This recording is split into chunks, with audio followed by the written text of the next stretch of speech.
Hello, and welcome to Revolutionary War News. I'm Brian O'Hannon, and today's story is about the difference between British and American views. The French and Indian War has long ended, but the British have recently released the Proclamation of 1763 that states there is a line where the Appalachian Mountains stand and that Indians and colonists are forbidden to cross. Just last night, a group of confused colonists crossed over the border and were brutally killed by the hostile Indians. The rest of the colonists, myself included, are frustrated with England at how we are not allowed to use the land that we fought for.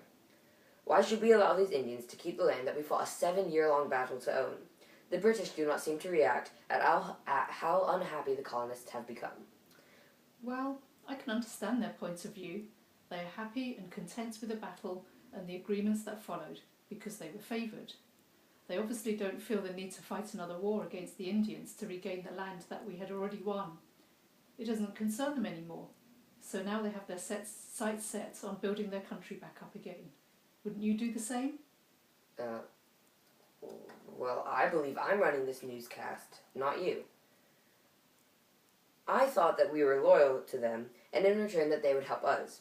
We actually are willing to hold up our part of the deal, but what's the point if the other side won't?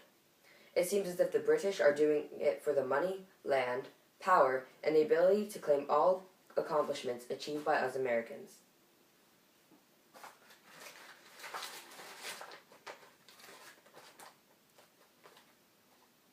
This just in.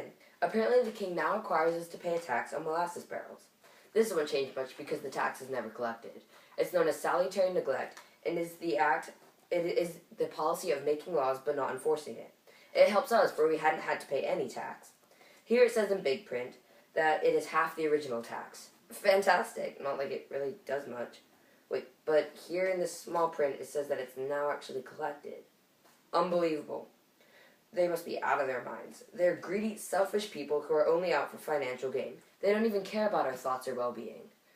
That's because they need to get the money back they used to pay for troops and supplies from the French and Indian War. They turned to us, their allies in war, because they knew we could not say no to any tax law, for we are technically still under their rule. Although I'm not a loyalist, this is a smart decision by the British.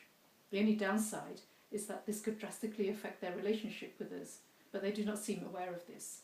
Thank you for your interruption, again.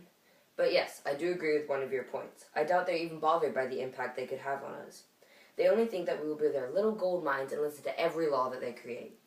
They better not pass any more taxes or laws, for that may lead to a huge rebellion that may change the lives of the colonists.